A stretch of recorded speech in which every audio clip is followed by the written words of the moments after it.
Hi,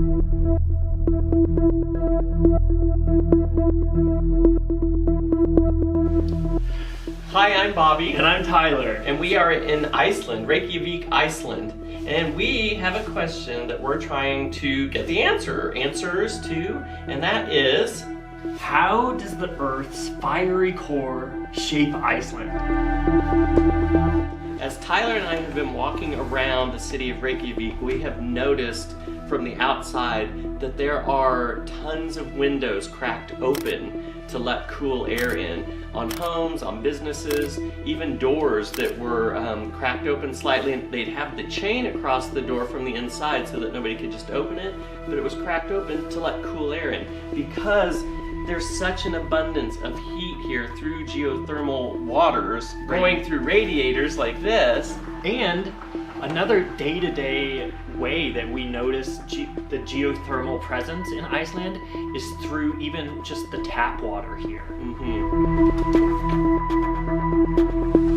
So if you're pouring yourself a cup of water from the sink, you'll notice that if you turn on the cold water, it's filtered, fresh, it's really clean and pure. And super cold. It's refreshing. Okay, if you turn on the hot tap water, it immediately starts to smell like sulfur because this water has been unfiltered and is actually straight from the ground. Eggy. So now we're going to go to the geothermal plant here in Iceland to learn more about how this works. And we're also going to go into the fiery Earth's core in some lava tubes.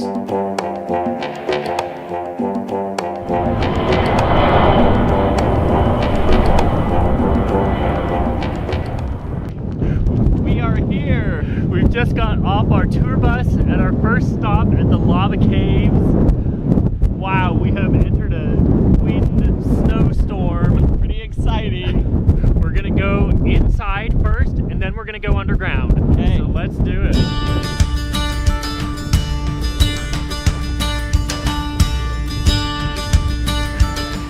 I had another sleepless night last night thanks to jet lag, etc. But wow, just 2 minutes outside in that wind snowstorm, I'm wide awake now. Ready for some lava tubes. Got my helmet and my yak tracks. One size fits all. And she chose the size looking at my boots. If you don't already know what these are, they go on your boots and they have chains and little spikes on them so that you don't slip on ice.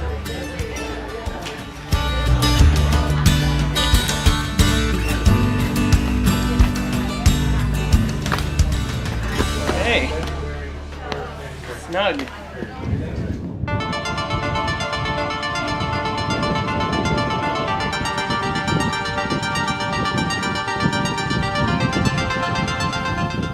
Down into the Earth's core. Very exciting.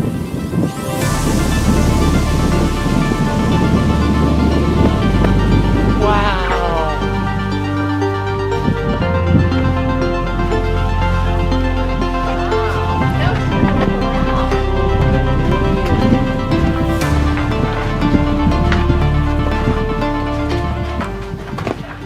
I really didn't know what to expect, but this is way beyond my expectations, just walking 5 feet into the tunnel.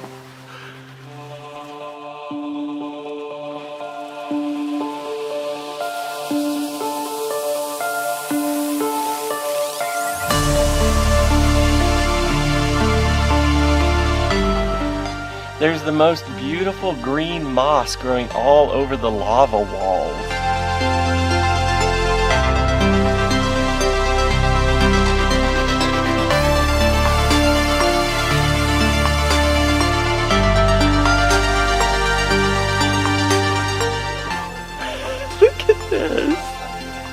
Incredible!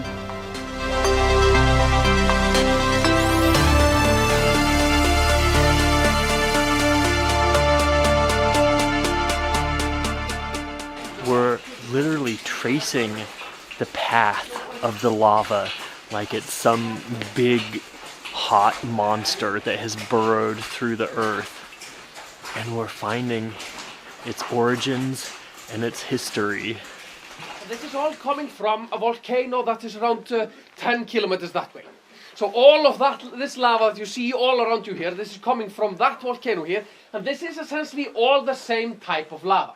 And here in this area, this is around 20 meters thick from the top to the bottom of it, somewhere beneath the snow here. So there's a sizable amount of lava coming from that volcano. And that particular volcano is not the archetypical volcano that most of you guys probably have in your mind's eye. This is not one of those, you know, large cones coming out of the ground, ash spewing from it, lava flowing down the sides and all that. No, this is much more just like a on the ground. The thing is, the lava coming up from this particular volcano is coming up at around 1200 degrees Celsius or so, which means it begins bubbling up there and flowing immediately to the sides, covering a vast amount of area like this one has done. And this river out of lava begins forming from the crater itself, meandering throughout the entire field of lava. The top part of it begins cooling down, forming a thick roof over the entire thing that then turns the river into a tunnel. Then the lava essentially flows beneath the surface for quite a while, but eventually the eruption is over. No more lava is getting into the tunnel, and the rest of the lava within the tunnel, it all begins to drain out because the whole thing is at a slight incline. So the rest of the lava drains out, and that leaves us with this empty space that we're standing in now. Now, during the next 100 years or so, the whole place begins cooling down. And as it begins to cool down, a whole lot of rocks, they come tumbling down here from the roof and the walls, and they begin to break down. And this causes these kind of skylights to form. And these skylights, they are really the only reason why we can find any of these caves. Because we know of around 600 of these caves here and there in Iceland, but most of the time it's just a hole. We're going deeper into the tunnel. Is it stalagmite coming up from the ground? They're being formed with ice coming up from the ground and growing up.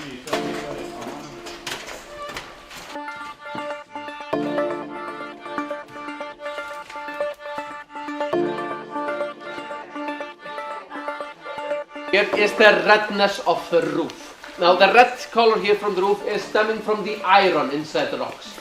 These kind of basaltic lavas usually contain just about 10% iron or so, but to get to this level of redness, or this solid color of red, you need to cool, so this needs to cool down while exposed to air from a pretty high temperature, probably like 600 to 700 degrees Celsius or so.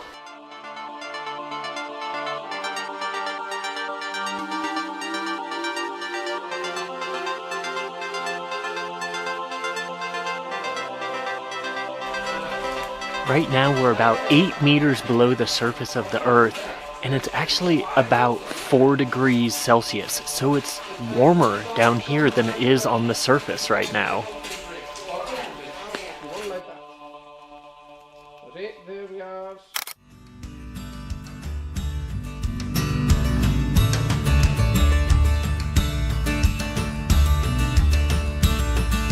We're emerging from our cave experience into the white wonderland, from dark to light.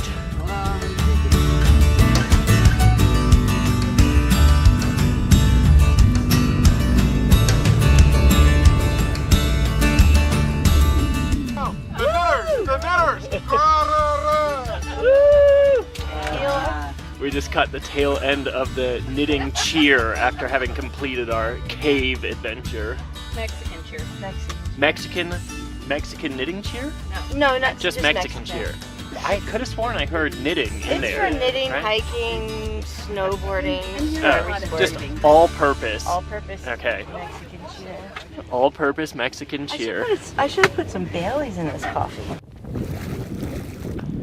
Okay, we're here at the geothermal plant. It was so surprising to pull up here and just be surrounded by vast, vast land all around, and then plopped in the middle of it is the Hellisheiði power plant. We could see the steam billowing up from quite a distance. This is an area of land that has a lot of geothermal activity right underneath the ground. Which is why they built the plant here. And we also just heard that when they did start digging and building the plant here originally, it caused a lot of earthquakes. This is one of about 5 or 6 geothermal plants in Iceland. So we're going on a special VIP tour with the Community Links International Knitting Group, and we're heading inside right now.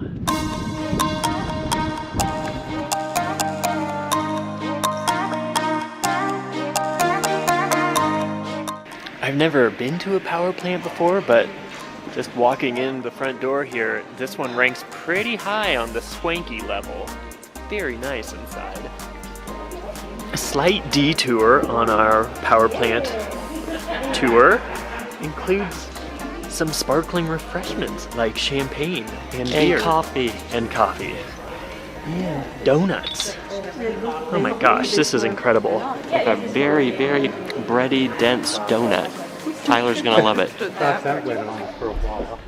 More than a quarter of Iceland is considered to be in an active volcanic area. So we are just about to hear from our tour guide about how they dig into these active volcanic areas to bring up the power of the hot water.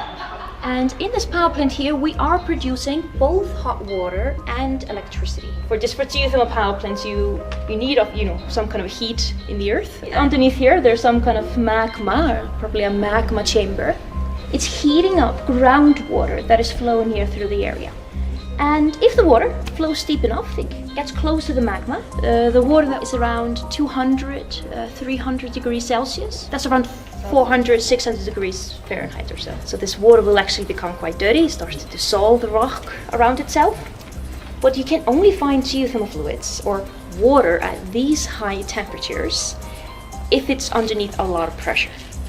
Otherwise, most of it, of course, will just be vapor, but because of the pressure, everything can stay as liquid. The only way then to get to this water then is to actually just drill into the earth.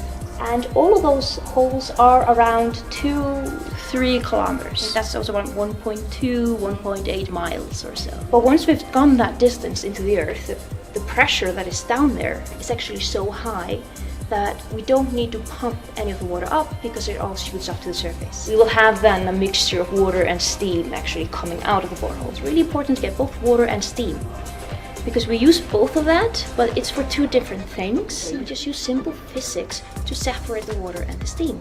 For example, just outside the window there, we can actually see a few of our steam separators. And so the water and the steam will go into the tank. The steam will be lighter, will just go in the pipe above, and water heavier goes in the pipe below. Once we've done that, the steam will be taken and put through our turbines. We just use the steam to drive the turbine, spin the blades inside the turbine itself, and then create electricity out of that. Let's go check out the turbine. And this huge turbine processes the steam. The steam turns big fans, and that creates electricity. That's so cool to think about this steam, this incredibly hot, high-pressured steam shooting up from way down into the earth and then hitting the turbines to just make them spin 3,000 rotations per minute. That steam is like hitting it that hard. With my very bad math skills, so a very crude number I've come up with in my head is that means that the turbine is spinning about 40 times. That massive turbine is spinning 40 times every second. So let's count a second. 1001. That it just spun 40 times, and that's because the pressure is so powerful coming up. And of course there's momentum, it's already spinning. So yeah, that's the steam part. The water that comes up here is actually too dirty to use directly into houses. So we are just using this water actually just to heat up cold and clean groundwater. You could also clean it, but that can be a really expensive process. We're just so lucky as well in Iceland. We have also a lot of good and clean water, so why not just use that? Then we just use like a water heater to heat up the cold water. We call it a heat exchanger. But after we have used the steam and the fluid, we re-inject it or pump it back down to around the same area, to around the same depth, just so the water will be able to get close to the magma chamber again, heat up again, and then we can actually start to use it up again. It becomes like this renewable circle. That's so cool. I had been assuming incorrectly that the sulfur water, when I turn on the hot water faucet in our hotel room, was from below the surface. But why? But it's actually surface level hot water. In geothermal energy, you actually have something called the high temperature area and a low temperature area. And these are actually just boreholes. The boreholes in Reykjavik, or the low temperature boreholes, are much shallower than here for the power plant. 1 kilometer here compared to 2, 3 that we have to drill over here. So shallower. And also because this is going to be a low temperature water, the water will be much cleaner. It goes like that straight into the house. So that's why we have the smelly hot water in the city. So sulfur, which causes the smell, is actually just a really common gas in geothermal fluids. Another gas is also really common, is actually carbon dioxide. Both of those gases are in so low amount, it's not dangerous at all. But at least sulfur is in that high amount that you will actually be able to smell it most of the time. The hot water starts here at the Hellisheiði power plant, and then it goes all the way over to the city of Reykjavik, which is about 25 kilometers away. And on that whole pipeline journey, it's only lost about 2 degrees Celsius of temperature. It's pretty amazing. And here it's heating streets. There's no snow or ice on those streets or sidewalk. It's an amazing process that they've designed. What I'm really excited about, it's actually a brand new project that was developed right here in this power plant. So we actually have figured out a way to take pollutant gases, greenhouse gases. We found a way to take those gases and permanently mineralize them into the rock. And it's also really cheap, really fast way as well. It takes 2 years for all of the gases to mineralize. It costs around $25 to put a ton and mineralize it. So it's also, yeah, really simple. You just have to take those gases, dissolve them in water. You can use any kind of water, fresh water, seawater, wastewater. And so once we've done that, we take that and put it into our rock. It has to be underneath some pressure, so we have to put it into the earth. However, the one bad thing perhaps about this project is that you need specific rock. You need actually like a lava rock, or they are also called basalt. The good news, however, is that we have basalt all over the world. I think it's really interesting. I know that they have actually a large interest in taking this to the United States, actually. They're talking about a big opportunity there. But we're also going just around the world with this. We're giving this away. We're giving this this project away to everybody, to anybody that wants it. And hopefully even more people can then use it. You can't come to Iceland without being affected by the heat below the Earth's surface. It's in everything that you'll experience in Iceland, whether it's sitting in a hot pot or getting in a shower, whether it's heating your hotel room or your home. Every part of Icelandic life is influenced by the heat below the Earth's surface. How it's very thoughtfully being done and finding ways to they put all the water back into the earth. They've created this whole new way of taking these minerals that they're bringing out of the ground and then turning them back into rock and putting it back into the earth. That was created right here at this geothermal plant. And also they're like taking it around the world and just giving that knowledge to anybody that wants to use it. They're not charging anybody, they just want to pass it on because it's what's best to do. They are leaders in green energy here in Iceland, and it's actually quite inspiring to witness and to actually get to experience it a little bit. Yeah, so if you make your way here to Iceland, come check out this or any of the power plants and go into a lava tube, and I'm sure there's many more things if we were here longer we would be seeking out to do. And thank you for joining us. We hope you enjoyed this journey as much as we did. Yes, and if you haven't already, hit subscribe, give it a thumbs up if you enjoyed this video. We can't wait to see you on the next video. Thanks for watching. Take care.